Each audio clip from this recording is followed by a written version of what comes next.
stop loss was so important, and I kept refusing, and I keep refusing refusing to believe it. I just couldn't. I just refused. I just refused to believe how important the stop loss is. Okay? It took me 5 years to believe it.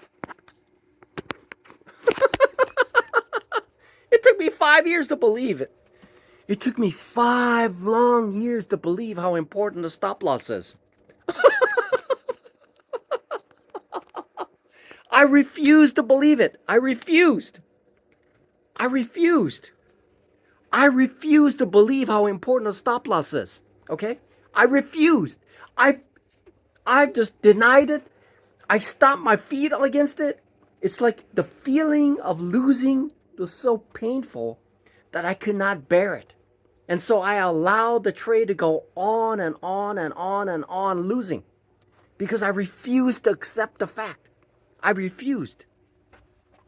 And I keep it's a human nature. It's an instinctual behavior. Even though I know better, but I refuse to accept it, which causes the loss to get bigger and bigger and bigger, okay? And it just decimates my account.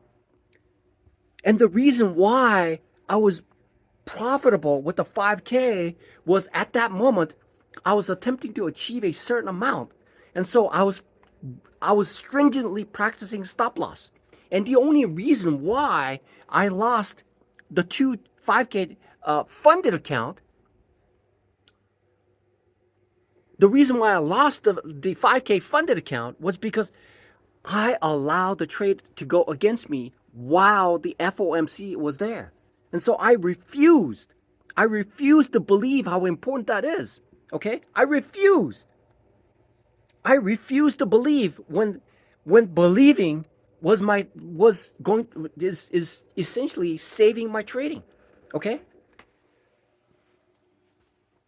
It's so simple. It's so simple. It's mind-boggling. It's mind-boggling. It's something that has caused me to spend 5 years doing this. It's it's it's the number one reason why this I allowed all these losses to occur for the past 5 years, but not stringently using a stop loss. It's it. See, psychologically speaking, what happens is when I'm in a win, I want to take a quick profit. Okay? I don't want to allow it to run as long as possible. I don't want to do that. Okay? Because I don't want to lose. But that's another reason. The second same reason. And so then when the trade goes against me, it's in the red. It keeps going against me. But I don't want to lose. And so I keep holding on to it until it gets to the point where it gets unbearably difficult to hold on to it. By that time, the account is essentially depleted and rendered essentially a total loss. So all I had to do was accept the fact that the trade was going against me. Okay? All I have to do is accept the fact if the trade is going within my direction, I need to let it breathe a little bit. Okay? Because the trade is going if the trade is going in my way, maybe somehow I just figured out that it is the trend that I'm in. Okay? And I picked the right trend, then I'm going in the right trend. Maybe something like that would click in. But something does not. It's like I don't want to lose, but in the end what that causes, it causes me to lose. So even if I'm really good at at making the right selections, that 20% of the time that I'm losing will essentially wipe out any gains that I have. It's easy to do when I take quick gains too, okay? It is something that has, even though it was like screaming, it was right there. The data was right there, but I just did not believe it. It's just mind-boggling. It is amazing that I allowed it to go on. It's been 5 long years. It is my own doing. It's like this. It's like this chicken. Okay. Um, It's like this chicken.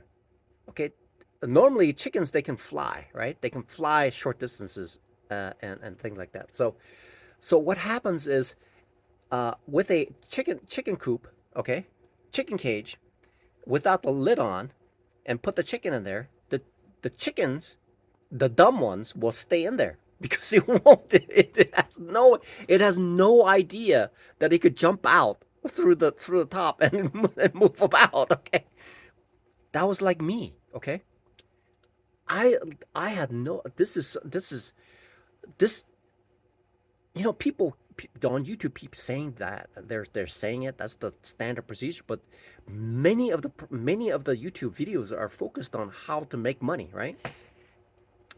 But not to how to not lose money, right? And some people say, well, the key to trading is how to keep your money, right? How do you keep your money, right? You're gonna make some good trades. Like if you're really good, you're gonna make about 8 good trades out of 10 trades. But those 2 trades that are lost will just wipe things out. And I've seen it's like a sawtooth kind of thing. I keep repeating this over and over like a parrot. Okay, I'm talking like a parrot, but hopefully it finally dawned on me. But just today I'm looking at it, I'm going, whoa, why am I sitting in a trade that is moving against me and my thesis is wrong? Why am I still holding on to it? Why? It doesn't make any sense.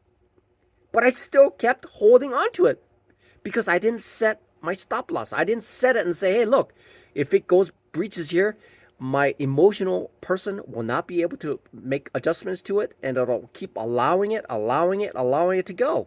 So I need to set a concrete, logical stop loss and say, okay, that's it. I'm not going to change it. That's it. It's over with.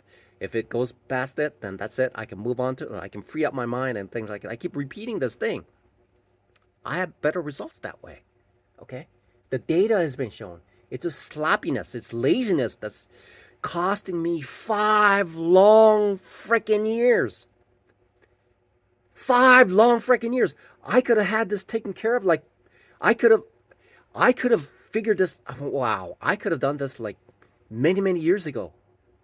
With that single, thing, a stop loss. With that single thing, I could have speeded up the process of learning how to trade by many years if I employed that stop loss. It's amazing to me. It's amazing to me. See, I'm sitting here all by myself. Thank God. Thank God to Regis and for allowing me to be here. I'm so thankful. Regis, you have no idea how thankful I am. Okay, I am so thankful. I know that I stick out like a sore thumb, but I'm so thankful. Thank you. Thank you. Me being here is probably not helping your business, probably, because I'm like using up all your light, your electricity, and I mean, I right, and I'm working here like a hermit, and so I appreciate it. I deeply appreciate it. I deeply appreciate you giving me time here. Somehow to the so I am extremely thankful. I could have saved my trading journey by years by knowing that.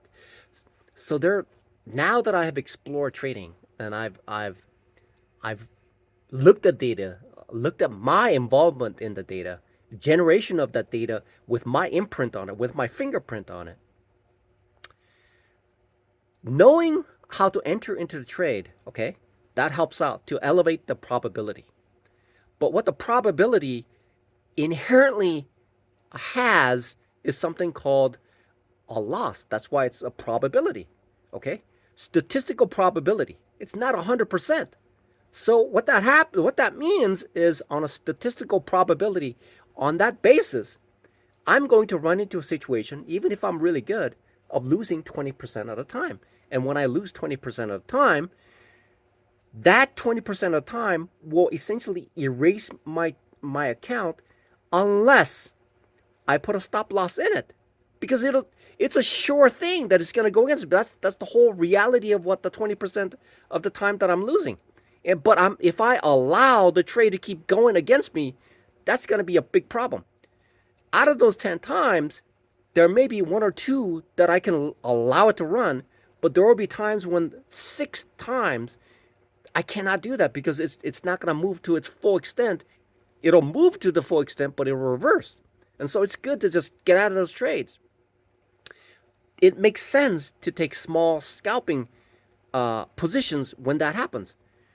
But out of those times when it's moving significantly in my favor, then me allowing it to run is a good idea.